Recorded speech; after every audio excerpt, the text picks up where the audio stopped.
ಇತ್ತೀಚಿನ ಸಂಚಿಕೆಗಳನ್ನು ಜಾಹೀರಾತಿನ ಕಿರಿಕಿರಿ ಇಲ್ಲದೆ ನೋಡಿ.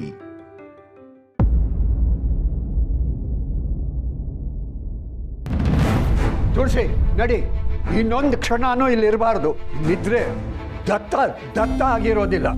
ಅಯ್ಯೋ ಕ್ಷಮಿಸಿ, ನೀವು ತಪ್ಪು ತಿಳ್ಕೊಂಡ್ಬಿಟ್ರಿ. ಪ್ಲೀಸ್ ನಿಮ್ಮ ಕೈ ಮುಗಿತೀನಿ, ಕೂತ್ಕೊಳ್ಳಿ.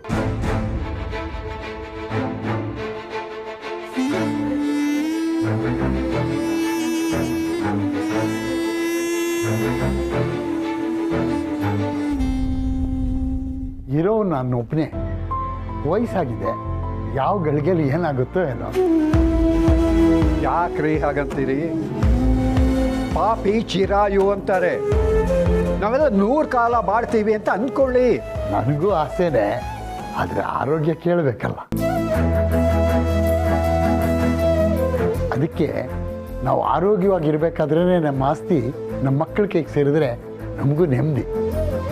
ಆಮೇಲೆ ಅವರು ಕೂಡ ಕೋರ್ಟು ಕಚೇರಿ ಅಂತ ಅಲಿಯೋದು ತಪ್ಪುತ್ತಲ್ಲ.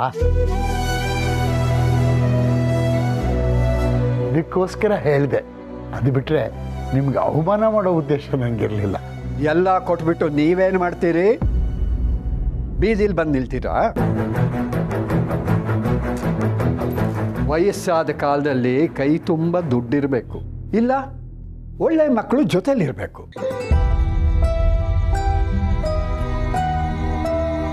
ಕಾಸಿದ್ರೆ ಆ ಆಸೆಗಾದರೂ ಮಕ್ಕಳು ಜೊತೆಗೆ ಬರ್ತಾರೆ. ನಿಮಗಿದೆಲ್ಲ ಅರ್ಥ ಆಗೋದಿಲ್ಲ. ತಗೊಳ್ಳಿ, ಇದನ್ನು ಜೋಪಾನವಾಗಿ ಒಳಗಿಡಿ. ಅಲ್ಲ, ಸಾಕು, ಇನ್ನು ಇದ್ರ ಬಗ್ಗೆ ಮತ್ತೆ ಮಾತುಕತೆ ಬೇಡ. ಕೊನೆ ಸಲ ನಿಮ್ಗೆ ಈ ಮಾತು ಹೇಳ್ತಾ ಇದ್ದೀನಿ. ನಿಮಗೆ ಕೊಡಲೇಬೇಕು ಅಂತ ಅನಿಸಿದ್ರೆ ನಿಮ್ಮ ನಂತರ ನಿಮ್ಮ ಮಕ್ಕಳಿಗೆ ಸೇರಬೇಕು ಅಂತ ಒಂದು ವಿಲ್ ಬರ್ಸಿ.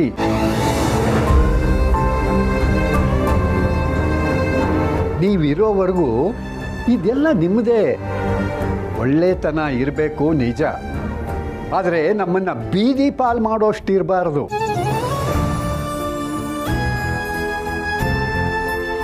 ಅಣ್ಣ, ಮಾವನವ್ರು ಹೇಳಿದ್ಮೇಲೆ ಮುಗೀತು. ನಮ್ಮೆಲ್ರದ್ದು ಅದೇ ಅಭಿಪ್ರಾಯನೇ. ಅದನ್ನು ತೊಗೊಂಡೋಗಿ ಒಳಗಡೆ ತೆಗ್ದಿಡಿ. ನನ್ನ ಮಗಳು ನಿಜವಾಗ್ಲೂ ಪುಣ್ಯವಂತೆ.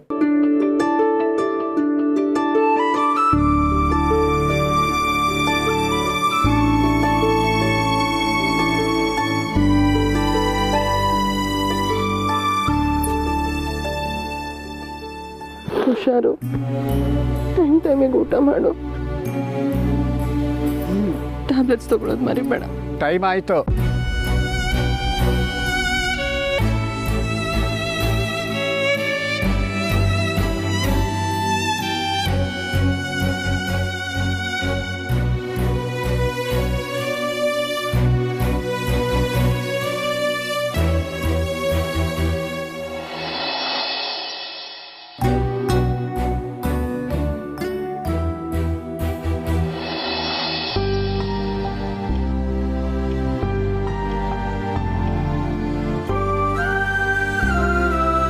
ಮಾಧವ್ ಸರು ನಿಮಗೆ ಅಂತ ಈ ಬಾಕ್ಸ್ ಕೊಟ್ಟು ಕಳಿಸಿದ್ದಾರೆ. ಕ್ರೀಮ್ ಬ್ರೂಲೆ ಅಂತ ಹೊಸ ರೆಸಿಪಿ ಮಾಡಿದಾರಂತೆ.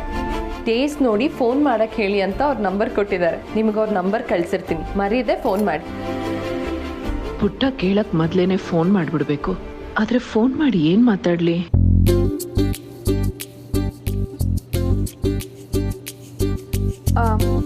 ಹಲೋ ಮಾಧವ್ ಸರ್, ನೀವು ಕಳಿಸಿದ ಕ್ರೀಮ್ ಬ್ರೂಲೆ ತುಂಬಾ ಚೆನ್ನಾಗಿತ್ತು. ನಾನು ಸಿರಿ ಅತ್ತೆ, ನಿಮ್ ದೊಡ್ಡ ಅಭಿಮಾನಿ.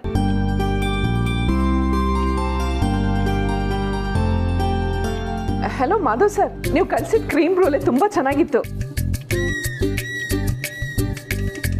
ಯಾರು ಅಂತ ಹೇಳ್ಬೇಕಲ್ವಾ ಫಸ್ಟು?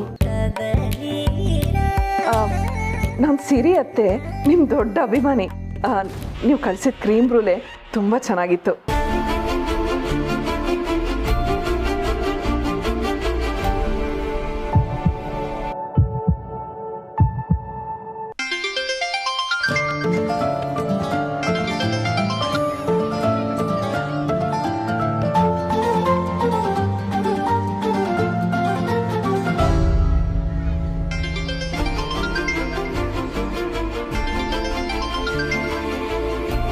ಹಲೋ, ಯಾರು? ಹಲೋ ಕ್ರೀಮ್ ರೂಲೆ, ಮಾಧವ್ ಸರ್ ಚೆನ್ನಾಗಿತ್ತು. ಹಲೋ ಹಲೋ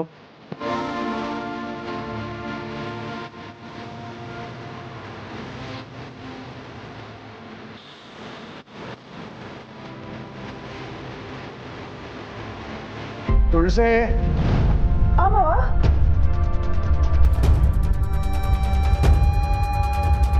ನಾನು ಇವತ್ತು ಸ್ವಲ್ಪ ಬೇಗ ನಿದ್ದೆ ಮಾಡಬೇಕು. ಹೋಗಿ ಹಾಸಿಗೆ ಎಲ್ಲ ರೆಡಿ ಮಾಡ. ಸರಿ.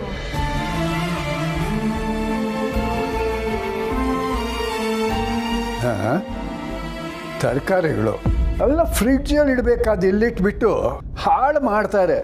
ಅಯ್ಯೋ, ಯಾರಿದು? ಮಾಧವ್ ಸರ್ ಅಂತ ಹೇಳಿದ್ರು. ಫೋನ್ ಕಟ್ಟಾಯಿತು, ನಾನೇ ಮಾಡಲಾ?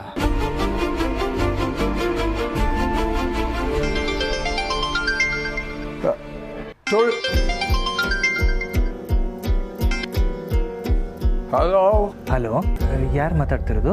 ನೆಗೆದು ಬಿತ್ತು. ಫೋನ್ ಮಾಡಿರೋದು ನೀವು, ನನ್ನ ಯಾರು ಮಾತಾಡ್ತಿರೋದು ಅಂತ ಕೇಳ್ತೀರಲ್ರಿ. ಹಲೋ, ಅಲ್ಲ, ಈ ನಂಬರಿಂದ ಫೋನ್ ಬಂದಿತ್ತು. ನನಗೆ ಗೊತ್ತು, ಈ ನಂಬರಿಂದ ಫೋನ್ ಬಂದಿತ್ತು ಅಂತ ಅನ್ನೋದು. ಆಮೇಲೆ ಸಾಲ ಕೊಡ್ತೀವಿ, ನಿಮ್ಮ ಅಕೌಂಟ್ ನಂಬರ್ ಕೊಡಿ ಅಂತ ಅನ್ನೋದು. ನಿಮ್ಮ ಫೋನ್ಗೊಂದು ನಂಬರ್ ಬರುತ್ತೆ, ಅದನ್ನು ಹೇಳಿ ಅಂತ ಅನ್ನೋದು. ಅಲ್ಲ, ನನ್ನೇನು ಪೆದ್ದ ಪರಮೇಶಿ ಅನ್ಕೊಂಡಿದ್ದೀಯಾ? ನಿನ್ನಂಥ ಎಷ್ಟು ಜನ ನೋಡಿಲ್ಲ ನಾನು. ಹಲೋ, ನೋಡಿ, ನೀವು ತಪ್ಪು ತಿಳ್ಕೊಂಡಿದ್ದೀರಾ. ಸರಿಯಾಗೇ ತಿಳ್ಕೊಂಡಿದ್ದೀನಿ, ಅದಕ್ಕೆ ಹೇಳ್ತಿರೋದು. ಇಡಯ್ಯ ಫೋನು. ಅಲ್ಲ, ಹೀಗೆ ಪದೇ ಪದೇ ಫೋನ್ ಮಾಡ್ತಿದ್ರೆ ಪೊಲೀಸ್ ಕಂಪ್ಲೇಂಟ್ ಕೊಟ್ಟು ಒಳಗೆ ಹಾಕಿಸ್ಬಿಡ್ತೀನಿ. ನೋಡಿ, ನನ್ನ ಸೊಸೆಗೇನು ಗೊತ್ತಾಗೋದಿಲ್ಲ ಅಂತ ಅಂದ್ಬಿಟ್ಟು ಅವಳ ನಂಬರ್ಗೆ ಫೋನ್ ಮಾಡ್ತಾ ಇದ್ದೀಯಾ? ನಾನು ತಗೊಂಡಿದ್ದಕ್ಕೆ ಸರ್ ಹೋಯ್ತು. ಇಲ್ಲದೆ ಹೋದ್ರೆ ಏನು ಕಥೆನೋ.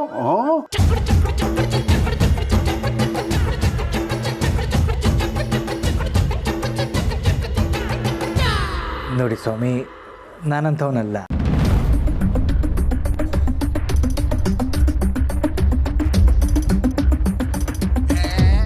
ನೀನು ಎಂಥವನು ಅಂತ ನಿನ್ನ ವಾಯ್ಸಲ್ಲೇ ಕಂಡು ಹಿಡಿದ್ಬಿಡ್ತೀನಿ ಕಣೋ ನಾನು. ಇಡ ಫೋನ್.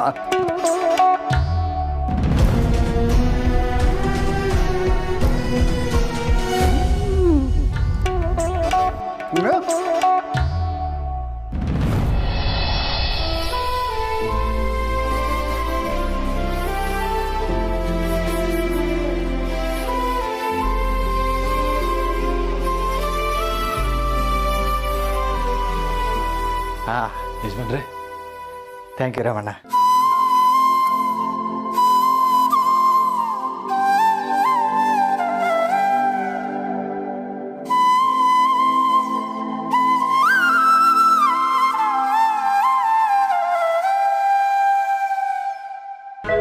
ಹೃದಯ ವೀಣೆ ಮಿಡಿಯೇ ತಾನೆ, ಕಾರಣ ನೀನೆ ಓ ಜಾಣೆ, ಕಾರಣ ನೀನೆ ಓ ಜಾಣೆ. ಹೇಗಿದೆಯೋ ಮಹೇಶ? ನಿಂಗಾಗ 7 ವರ್ಷ ಇರ್ಬೋದೇನೋ. ಅಪ್ಪನ ಹತ್ರ ಇದೇ ಥರದೊಂದು ಗ್ರಾಮಫೋನ್ ಇತ್ತು, ನೆನಪಿದೆಯಾ? ನಿನಗೆ ಅದನ್ನು ಕಂಡ್ರೆ ತುಂಬ ಇಷ್ಟ. ಅಪ್ಪ ಇದ್ದರೆ ಅದನ್ನು ಮುಟ್ಟಕ್ಕೆ ಬಿಡಲ್ಲ ಅಂತ ಕದ್ದು ಮುಚ್ಚು ಹೋಗಿ ನೀನು PB ಶ್ರೀನಿವಾಸ್ ಹಾಡುಗಳೆಲ್ಲ ಕೇಳ್ತಾ ಇದ್ದೆ. ಅಪ್ಪ ಬಂದರೆ ಇಲ್ವಾ ಅಂತ ನಾನು ಕಾವಲು ಕಾಯ್ತಾ ನಿಂತಿರ್ತಿದ್ದೆ. ಮತ್ತೆ ಆ ದಿನಗಳು ಬರಲ್ಲ ಕಣೋ.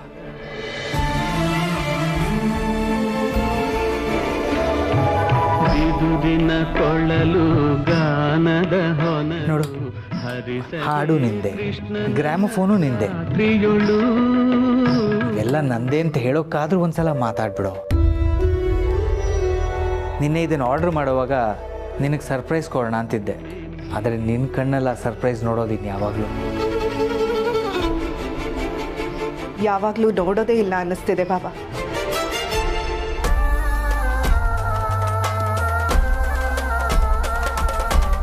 ಸರ್ಪ್ರೈಸ್ ಏನೂ ಇಲ್ಲ, ಬರೀ ಶಾಕೇ ಆಗೋಗಿದೆ. ನೀವು ಮಾತ್ರ ಇವ್ರು ಸರಿ ಹೋಗ್ತಾರೆ ಅಂತ ಹೇಳ್ತಾನೆ ಇದ್ದೀರಾ. ಹೌದು ಶಾರ್ವರಿ, ನಾನು ಈಗಲೂ ಅದನ್ನೇ ಹೇಳ್ತೀನಿ. ನಾವೆಲ್ಲ ಆದಷ್ಟು ಅವನ ಜೊತೆಗೆ ನಾರ್ಮಲಾಗಿ ಮಾತಾಡ್ಕೊಂಡಿದ್ರೆ ಅವನು ಸರಿ ಹೋಗೇ ಹೋಗ್ತಾನೆ. ಪ್ರೀತಿಯಿಂದ ಗುಣ ಆಗದಿರೋ ರೋಗ ಯಾವುದೂ ಇಲ್ಲ.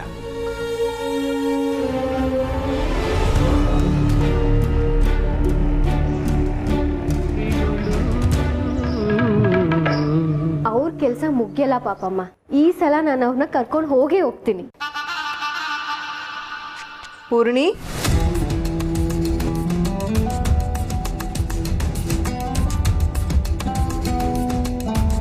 ಪೂರ್ಣಿ, ನಾಳೆ ಅವಿನಾಶು ಕೆಲಸದಲ್ಲಿ ಬಿಸಿ ಇದ್ದಾನಂತೆ.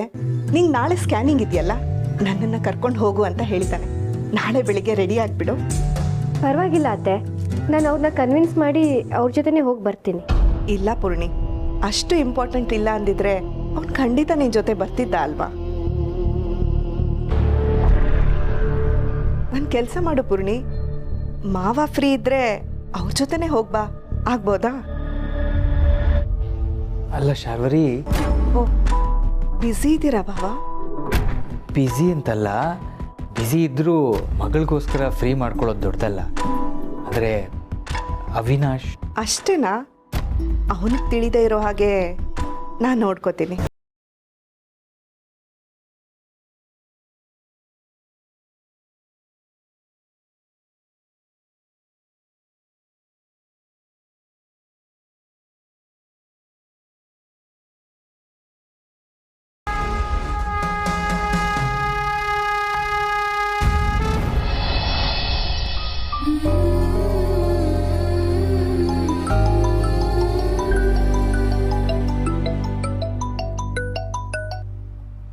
ಹಲೋ ಅಣ್ಣ, ಊಟ ಆಯ್ತಾ? ಆಯಿತು. ಮಧ್ಯಾಹ್ನ ನಿಮ್ಮೆಲ್ಲರ ಜೊತೆ ಖುಷಿಯಿಂದ ಊಟ ಮಾಡಿ ಇಲ್ಲಿ ಬಂದು ಒಬ್ಬನೇ ಊಟ ಮಾಡೋದು ಸ್ವಲ್ಪ ಕಷ್ಟ. ಮನೆಯೆಲ್ಲ ಬಿಕೋ ಅಂತಿದೆ. ಅಣ್ಣ, ಯಾಕೆ ಬೇಸರ ಮಾಡ್ಕೋತೀರಾ? ನಾವು ಇನ್ಮೇಲೆ ಅವಾಗವಾಗ ನಿಮ್ಮ ಮನೆಗೆ ಬರ್ತಾ ಇರ್ತೀವಿ. ನೀವು ಯಾವಾಗ ಬೇಕೋ ನಮ್ಮ ಮನೆಗೆ ಬರ್ಬೋದು. ಈಗ ಮಾತ್ರೆ ತಗೊಂಡ್ರೋ ಇಲ್ವೋ? ಹಾಂ, ಮಾತ್ರೆ ತಗೊಂಡೆ. ತಗೊಳ್ಳೋವಾಗ ನಿಮ್ಮಿಂದ ಒಂದು ಸಹಾಯ ಆಗಬೇಕಾಗಿತ್ತು ಅಂತ ನೆನಪಾಯಿತು, ಅದಕ್ಕೆ ಫೋನ್ ಮಾಡಿದೆ. ನನ್ನಿಂದನಾ? ಏನು ಹೇಳಿ ಅಣ್ಣ? ನಾಳೆ ನನಗೆ ಚೆಕಪ್ ಇದೆ. ನನ್ನ ಕಾಯಿಲೆ ವಿಷಯ ನಿಮಗೆ ಬಿಟ್ಟರೆ ಯಾರಿಗೂ ಗೊತ್ತಿಲ್ಲ. ನಾಳೆ ನನ್ನ ಜೊತೆ ನಿಮ್ಗೆ ಬರೋಕ್ಕಾಗತ್ತಾ? ನಾನಾ? ಅಣ್ಣ, ತರಕಾರಿ ಮಾರ್ಕೆಟು, ದೇವಸ್ಥಾನ ಬಿಟ್ಟರೆ ಬೇರೆ ಎಲ್ಲೂ ಹೋದೋಳಲ್ಲ ನಾನು. ನಿಮ್ಮ ಜೊತೆ ಬಂದರೆ ನಿಮಗೆ ಸಹಾಯ ಆಗುತ್ತಾ? ಜೊತೆಗೊಬ್ರು ಇದ್ದಾರೆ ಅನ್ನೋದೇ ಸಮಾಧಾನ ಕೊಡೋ ವಿಷಯ ಅಲ್ವಾ? ಅಂದಮೇಲೆ ಅದು ಸಹಾಯ ತಾನೆ. ಅದು ನಿಜ. ಆದರೆ ನಾನು ಹಿಂದಿನ ಸಲನೂ ಒಬ್ಬನೇ ಹೋಗಿದ್ನಲ್ಲ, ಮುಂದಿನ ಸಲ ಬರಬೇಕಾದ್ರೆ ಫ್ಯಾಮಿಲಿಯಲ್ಲಿ ಯಾರನ್ನಾದರೂ ಕರ್ಕೊಂಡು ಬನ್ನಿರಿ ಅಂತ ಹೇಳಿದರು. ಅದಕ್ಕೆ ನಿಮ್ಮನ್ನು ಕೇಳ್ತಾ ಇದ್ದೀನಿ. ಹಾಸ್ಪಿಟಲ್ ಅಡ್ರೆಸ್ನ ನಿಮ್ಮ ಮೊಬೈಲ್ ಕಳಿಸ್ತೀನಿ, ಬೆಳಿಗ್ಗೆನೇ ಬಂದುಬಿಡಿ. ಸರಿ ಅಣ್ಣ, ನೀವು ಯೋಚನೆ ಮಾಡಬೇಡಿ, ನಾನು ಬರ್ತೀನಿ. ಸರಿ, ಈಗ ನೀವು ನೆಮ್ಮದಿಯಿಂದ ನಿದ್ದೆ ಮಾಡಿ. ಆಯ್ತು.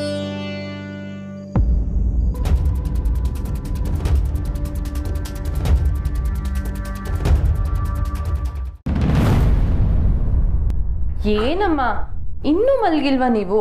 ಬೆಳಗ್ಗೆ ಅಷ್ಟು ಬೇಗ ಹೇಳ್ತೀರಾ, ಮಧ್ಯಾಹ್ನನೂ ರೆಸ್ಟ್ ಮಾಡಲ್ಲ. ಇಲ್ಲ, ಈಗ ಹೋಗಿ ಮಲ್ಕೋತೀನಿ. ನೀನು ಹೋಗು. ನೀರು ಬೇಕಿತ್ತಾ? ನೀರು ಬೇಕಿತ್ತು, ಹಾಗೆ ನಿಮ್ಮ ಹತ್ರ ಒಂದು ವಿಷಯ ಮಾತಾಡಬೇಕಿತ್ತು. ಹೇಳು ಪುಟ್ಟ. ಅಮ್ಮ, ನಾನು ನಾಳೆಯಿಂದ ಮತ್ತೆ ಬುಕ್ ಸ್ಟೋರಿಗೆ ಹೋಗೋಣ ಅಂದ್ಕೊಂಡಿದ್ದೀನಿ. ನನ್ನ ಕೈಲಾದಷ್ಟು ಕೆಲಸ ಮಾಡಿಕೊಟ್ಟು ಹೋಗ್ತೀನಿ. ಅಷ್ಟೇನಾ? ನಾನೇ ಹೇಳೋಣ ಅಂತಿದ್ದೆ. ಇನ್ನೊಂದು 4 ದಿನ ರೆಸ್ಟ್ ತಗೊಳ್ಳಿ ಅಂತ ಸುಮ್ಮನೆ ಇದ್ದೆ. ನೀನು ಅಲ್ಲಿಗೆ ಹೋದರೆ ನಿಮ್ಮ ತಂದೆಗೂ ಹೆಲ್ಪ್ ಆಗುತ್ತೆ.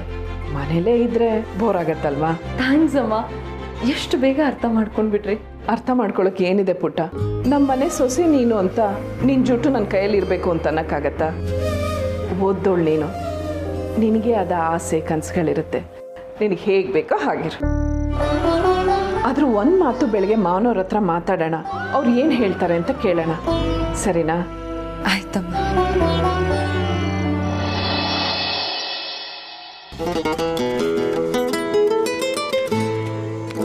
ಫೈನಲಿ ಈ ನಮ್ಮ ಬಾಸ್ಗೆ ಈ ಬಡಪ ಮೇಲೆ ಇವಾಗ ಕರುಣೆ ಬಂತು. ಯಾಕೋ ನಾಟಕ ಮಾಡ್ತಿದ್ಯಾ? ಬೆಳಗ್ಗೆಯಿಂದ ನಾನು ಯಾರ ಜೊತೆ ಇದ್ನಪ್ಪ? ಹೌದೌದು, ಮೇಡಮ್ ಅವರು ಬೆಳಗ್ಗೆಯಿಂದ ನಮ್ಮ ಜೊತೆನೇ ಇದ್ದಾರೆ. ಆದ್ರೆ ಅಕ್ಕಪಕ್ಕ ಕಾಗೆಗಳು ಕಾಕ ಅಂತಿರ್ತಾವಲ್ಲ. ಆಯ್ತಾಯ್ತು, ಈಗ ಇದೇ ಕತೆನೆ ಹೇಳ್ಕೊಂಡು ಕೂತಿರ್ತೀಯ ಅಥವಾ ಅಥವಾ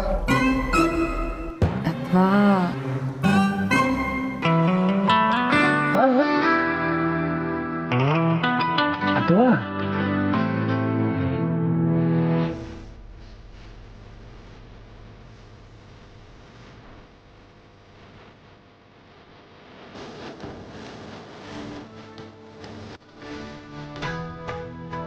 ತುಳಸಿ,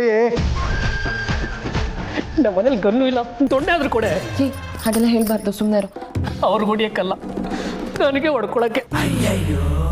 ಒಂದೇ ಒಂದು ನಿಮಿಷ ಇರು, ಏನು ಅಂತ ಕೇಳ್ಕೊಂಡು ಬಂದಿದ್ದೆ. ಒಂದು ನಿಮಿಷನೂ ಅಲ್ಲ, ನೆನ್ನೆ ಬಿಟ್ಟಿರೋ ದೊಡ್ಡ ವಿಷಯ ನಿನ್ನ. Please boss.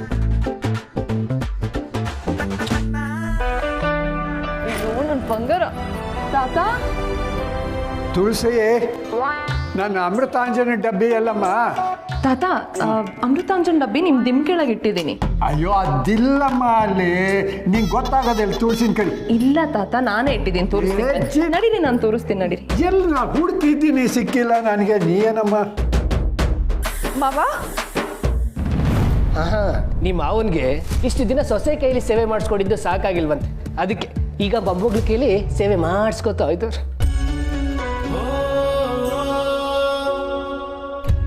ಇವ್ರು ಹೀಗೆ ಹಾಲಲ್ಲಿ ಮಲಗ್ತಾ ಇರೋದು ನನ್ನ ಕೈಲಿ ನೋಡೋಕ್ಕಾಗ್ತಾ ಇಲ್ಲ. ಇದಕ್ಕೆ ನಾನೇ ಏನಾದರೂ ಮಾಡಬೇಕು.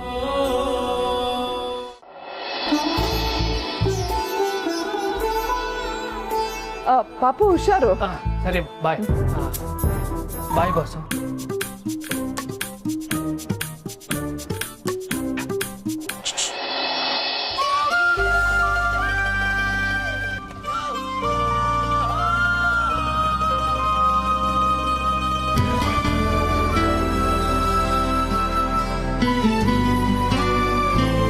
ತುಳಸಿ,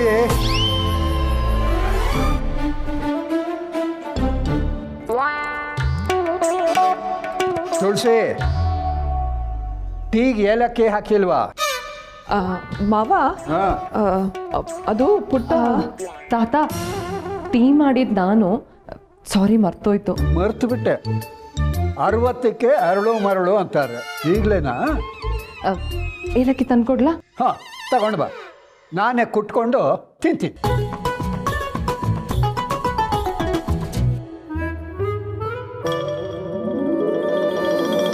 ಏನಮ್ಮ, ಇವತ್ತಿಷ್ಟು ಬೇಗ ಅಡುಗೆ ಮಾಡೋಕೆ ಶುರು ಮಾಡಿಬಿಟ್ಟಿದ್ದೀರಾ? ಸ್ವಲ್ಪ ಕೆಲಸ ಇದೆ, ಆಚೆ ಹೋಗ್ಬೇಕು. ಬರೋದು ಲೇಟ್ ಆದರೆ ಮಾವನವ್ರು ಊಟ ಮಾಡಲಿ ಅಂತ.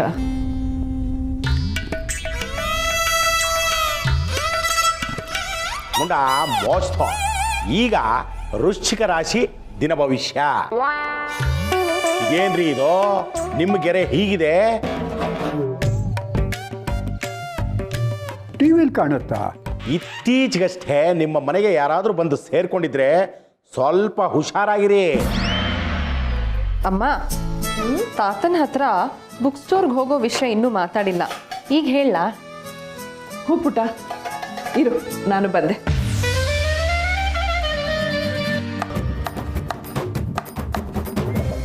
ನಿಮ್ಮ ಮನೇಲಿರೋ ಆ ವ್ಯಕ್ತಿಯಿಂದ ನಿಮ್ಮ ಜೀವನನೇ ಏರುಪೇರಾಗ್ಬೋದು.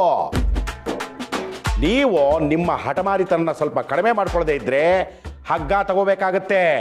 ನೀರು ಸೇದೋಕಲ್ರಿ. ಗೊತ್ತಾಯ್ತೇ?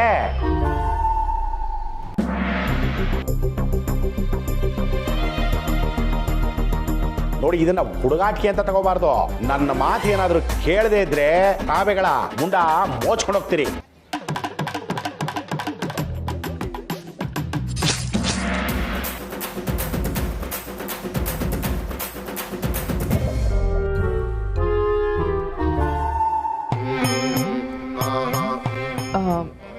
ಮಾವ, ಇವತ್ತಿಂದ ಸಿರಿ ಬುಕ್ ಸ್ಟೋರ್ಗೆ ಹೋಗ್ಲಾ ಅಂತ. ಯಾರ ನಿರ್ಧಾರನೋ ಇದು? ನಿರ್ಧಾರ ಅಲ್ಲ ತಾತ, ಹೋಗ್ಲಾ ಅಂತ ಪರ್ಮಿಷನ್ ಕೇಳೋಕ್ ಬಂದೆ. ನೀನು ಅಂಗಡಿಗೆ ಹೋಗ್ಬಿಟ್ರೆ ಇಲ್ಲಿ ಮನೇಲಿ ಮನೆ ಕೆಲಸ ಎಲ್ಲ ನಾನೇ ಮಾಡ್ಕೋತೀನಿ ಮಾವ. ನಾನು ಅಮ್ಮಂಗೆ ಆದಷ್ಟು ಹೆಲ್ಪ್ ಮಾಡಿಕೊಟ್ಟು ಹೋಗ್ತೀನಿ ತಾತ. ಮನೇಲೇ ಇದ್ರೆ ಪಾಪ ಅವಳಿಗೂ ಬೋರ್ ಆಗತ್ತೆ. ಮನೇಲಿ ಬೋರ್ ಆಗುತ್ತೆ ಅಂತಂದ್ರೆ ಅಂಗಡಿನಲ್ಲಿ ಏನು ಗೊಂಬೆಗಳು ಕುಣಿಯುತ್ತವಾ? ಮಾವ, ಸಿರಿ ಅಂಗಡಿಗೆ ಹೋದರೆ ಅವ್ರ ತಂದೆಗೂ ಹೆಲ್ಪ್ ಆಗುತ್ತೆ. ಅದು ಅಲ್ಲದೆ ನಾನೇ ಎಷ್ಟೋ ಸಲ ಮನೇಲಿ ಖಾಲಿ ಕೂತಿರ್ತೀನಿ. ಓದಿದಾಳೆ, ಕೆಲ್ಸಕ್ಕೆ ಹೋಗ್ಲಿ ಅಂತ. ಸರಿ, ಎಲ್ಲ ನೀವೇ ನಿರ್ಧಾರ ಮಾಡ್ಕೊಂಡು ಬಂದಿದ್ದೀರಿ. ಇನ್ನು ನನ್ನನ್ನು ಯಾಕೆ ಕೇಳ್ತೀರಿ? ಇಲ್ಲ ತಾತ, ನೀವು ಬೇಡ ಅಂದರೆ ನಾನು ಹೋಗಲ್ಲ. ಸರಿ, ಹೋಗ್ಬೇಡ. ಇಂಥ ಗಿಮಿಕ್ಗಳೆಲ್ಲ ಈ ದತ್ತನ ಹತ್ರ ನಡೆಯೋದಿಲ್ಲ. ಏನೋ ತುಳಸಿನೂ ಹೇಳ್ತಾ ಇದ್ದಾಳೆ, ಇದರಿಂದ ನಿಮ್ಮ ತಂದೆಗೂ ಅನುಕೂಲ ಆಗಬಹುದು ಅಂತ ಅನ್ನೋ ಹಾಗಿದ್ರೆ ಹೋಗ್ಬಾ. ಆದರೆ ಒಂದು ಕಂಡೀಷನ್, ನಿಮ್ಮ ಬುಕ್ ಸ್ಟೋರ್ಗೆ ಬರೋ ಎಲ್ಲ ಪತ್ತೇದಾರಿ ಕಾದಂಬರಿಗಳನ್ನ ನನಗೆ ತಂದು ಕೊಡಬೇಕು. ನಾನು ಓದಿ ಕೊಟ್ಟ ಮೇಲೆ ನೀನು ಅದನ್ನು ಮಾರಾಟ ಮಾಡ್ಕೋ, ಪರವಾಗಿಲ್ಲ. ಸರಿನಾ? ಖಂಡಿತ ತಾತ, ಖಂಡಿತ ತಾತ. ಹಾಂ.